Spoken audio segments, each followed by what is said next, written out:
সূর্যগ্রহণ এবং চন্দ্রগ্রহণের সময় নানা রকম পরামর্শ দিয়ে থাকে আমাদের সমাজে। বলা হয় এই সময় জল গ্রহণ করবে না, খাবার খাবে না, কোনো রকম ছুরি কাঁচি বটি ব্যবহার করবে না, তাহলে গর্ভস্থ সন্তান তোমার বিকলাঙ্গ হতে পারে। এই সময় বাইরে বেরোবে না, তাহলে তোমার মিসক্যারেজ বা গর্ভপাত হয়ে যেতে পারে।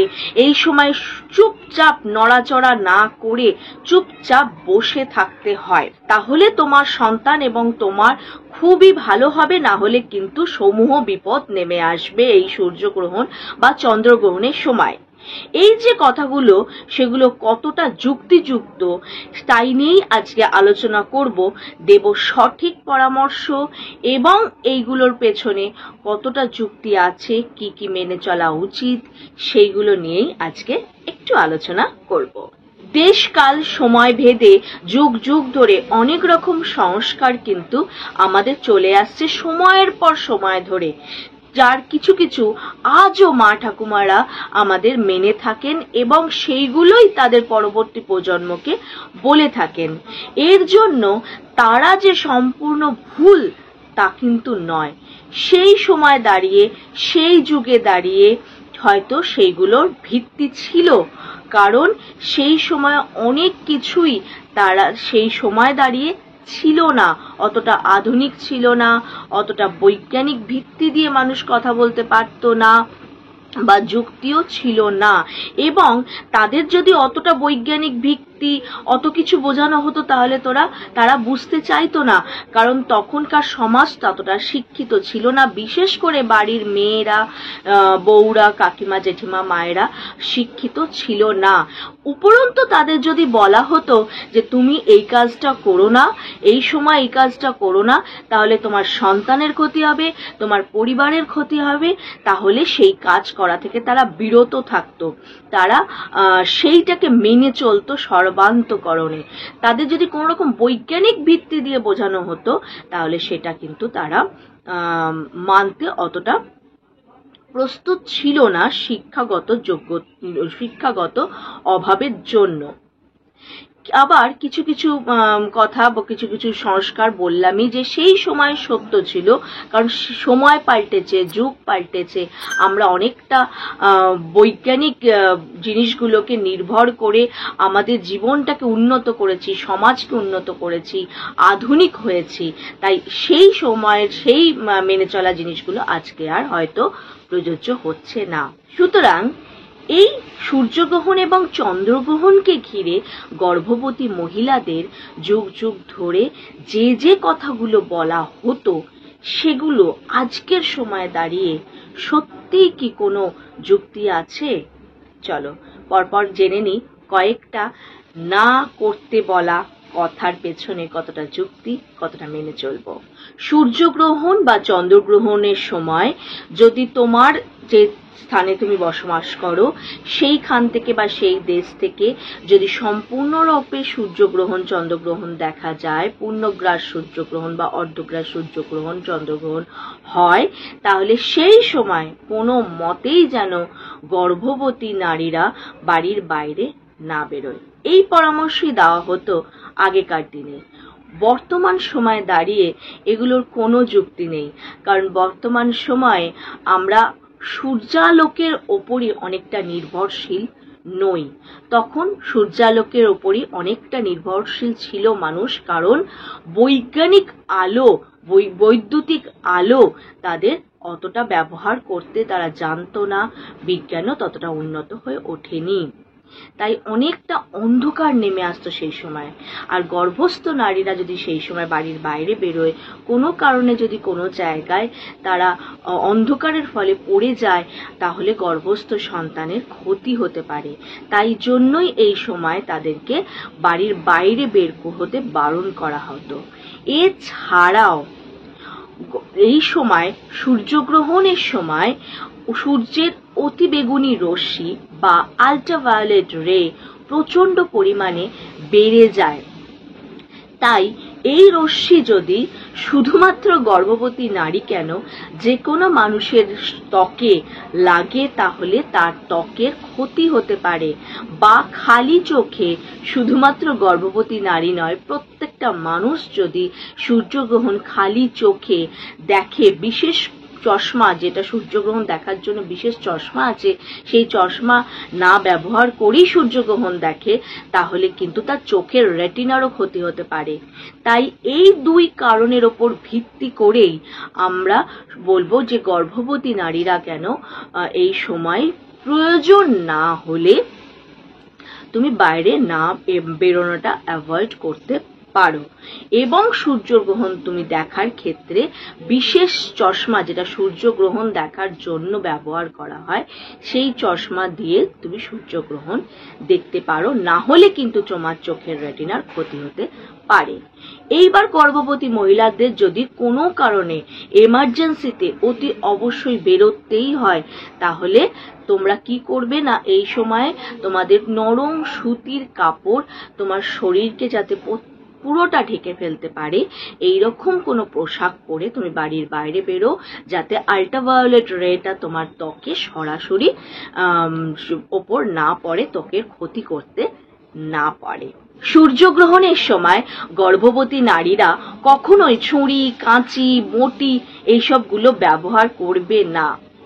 এর পেছনে সঠিক কারণটি কি না, ওই একই কারণ। ওই তখনকার সময়, প্রাচীন সময় বৈদ্যুতিক আলোর ব্যবহার ছিল না, সূর্যালোকের ওপরেই দিনের বেলা অনেকটা নির্ভর করত সেই সময়কার মানুষেরা। এবং বাড়ির মা, কাকিমা গর্ভবতী নারীদের বিশেষ সতর্কতা অবলম্বনের জন্য, যাতে কোনো রকম অন্ধকারের ফলে, আলোর অভাবে কোনো রকম দুর্ঘটনা ছুরি, কাঁচি, বটির দ্বারা না ঘটে, তাই জন্যই বারণ করা হতো, যার বর্তমানে কিন্তু কোনো ভিত্তি নেই। এর ফলে তোমার সন্তান বিকলাঙ্গ হবে, তার অঙ্গ প্রত্যঙ্গের ক্ষতি হবে, তার কোনো বৈজ্ঞানিক ভিত্তি কিন্তু নেই। তবুও বলবো, সতর্ক থাকো, সচেতন থাকো। এই সময় যা কিছু কাজ করবে সতর্কতার সঙ্গে করো। তার সঙ্গে সূর্যগ্রহণের কোনো সম্পর্ক কিন্তু নেই, তাই নির্বিঘ্নে করো, চিন্তামুক্ত থাকো। এই সূর্যগ্রহণের সময় গর্ভবতী নারীদের কোনো কাজ করতে নেই, চুপ করে বসে থাকতে হয়, একদম নড়াচড়া করতে নেই। এই সময় ধ্যান করতে হয়, জপ করতে হয়। এই যে পরামর্শগুলো দেওয়া হতো, এগুলোর পেছনে যতটা মনে হয় তার যুক্তি ছিল যে সূর্যগ্রহণের সময় এবং বর্তমানে তুমি এটি মেনে চলবে কিনা তার ভিত্তিতে বলতে পারি, এই সে সূর্যগ্রহণ বা চন্দ্রগ্রহণকে ঘিরে গর্ভবতী মায়েদের যে বিভিন্ন পরামর্শ দেওয়া হয়ে থাকে, এতে তারা বিচলিত হয়ে পড়ে, কোনটা মানবো কোনটা মানবো না। এবং এই সময় খুবভাবে মনটাও দুর্বল থাকে, কারণ সে তো হবু মা, তার সন্তান ভালো থাকুক, কোনো রকম অমঙ্গল তার মধ্যে যেন না আসে, এই চিন্তাই তার মধ্যে ঘুরতে থাকে। তাই বৈজ্ঞানিক ভিত্তি তার মধ্যে আর কাজ করতে পারে না। তাই যদি মনে করো মানসিকভাবে শান্তি পেতে চাও, তাহলে তুমি এই সমস্ত কিছুর থেকে দূরে নিয়ে গিয়ে এই সময় চুপ করে শান্ত মনে কোনো ভালো গান শুনতে পারো। এতে তোমার সন্তান এবং তোমার যথেষ্ট ভালোই হবে মানসিকভাবে। এর আর কোনো যুক্তি কিন্তু নেই।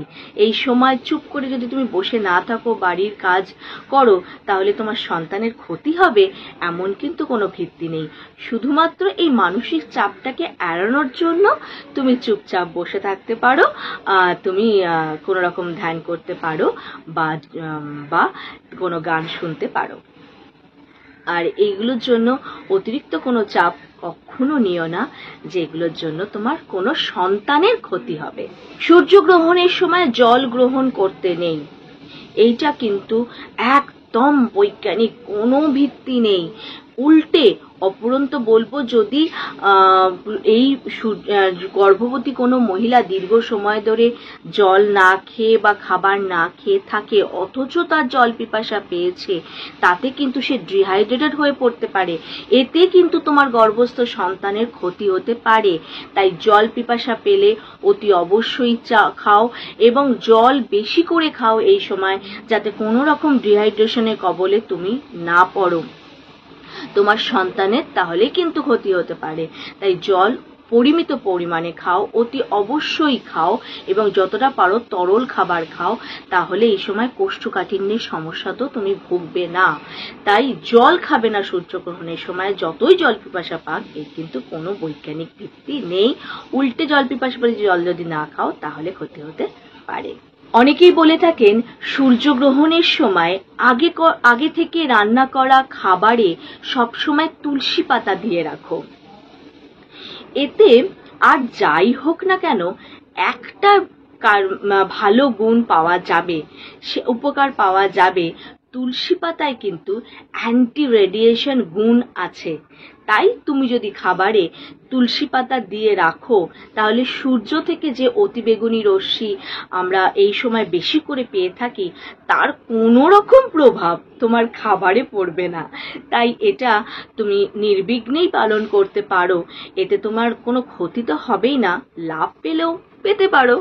সর্বশেষে এবং গুরুত্বপূর্ণভাবে বলবো, গর্ভবতী মায়েরা পুষ্টিকর খাবার খাও, ডাক্তারি পরামর্শ থাকো, জল খাও যাতে ডিহাইড্রেটেড না হয়ে পড়ো। বিশেষ করে গরমকালে যে সমস্যাগুলো তোমার আছে সেই অনুযায়ী ডাক্তার তোমাকে যে পরামর্শ দিয়েছে সেইটা অক্ষরে অক্ষরে পালন করো, এবং নিজের যত্ন নাও, নিজেকে পরিষ্কার পরিচ্ছন্ন রাখো। তাহলেই কিন্তু তোমার গর্ভস্থ সন্তান ভালো থাকবে। ডাক্তারবাবুরা যে ফলিক অ্যাসিড বা আয়রন ট্যাবলেট বা যা ওষুধ তোমাকে দিয়েছেন, তা নিয়ম মতো খাও। তা এইগুলো কোনো কিছু মিস করো না। কোনো কিছুর ওপর বিশ্বাস করে ভরসা করে এইগুলোকে মিস করে দিও না, তাহলে কিন্তু তোমার গর্ভস্থ সন্তানের ক্ষতি হতে পারে। তাই সুস্থ থাকো, এই সময় অনেক বেশি করে গান শোনো, হাসি খুশি থাকো, মানসিক চাপ মুক্ত থাকো, এবং স্বাস্থ্যকরভাবে উপায়ে বাড়ির তৈরি খাবার খাও। তাহলেই কিন্তু তোমার সন্তান ভালো থাকবে। তোমার সন্তানকে প্রোটেক্ট করার জন্য, তোমার সন্তানকে সমস্ত কিছু, বাইরের সমস্ত কিছু ক্ষতিকর যে জিনিসগুলো থেকে তোমার সন্তানকে রক্ষা করার জন্য প্রকৃতি বিশেষভাবে তাকে রেখেছে তোমার গর্ভের ভেতর। তাই অতিরিক্ত চিন্তা করো না, শুধুমাত্র যা বলা হচ্ছে সেইগুলো ডাক্তারবাবুর মতে এবং তোমার শরীরের উপর ভিত্তি করে যা উনি বলেছেন সেই রকম ভাবে চলো, তাহলেই তোমার সন্তান ভালো থাকবে, সুস্থ থাকবে। হাসি খুশি থাকো, সুস্থ সবল থাকো, ভালো খাও, ভালো শোনো। দেখা হচ্ছে আবার পরবর্তী ভিডিওতে।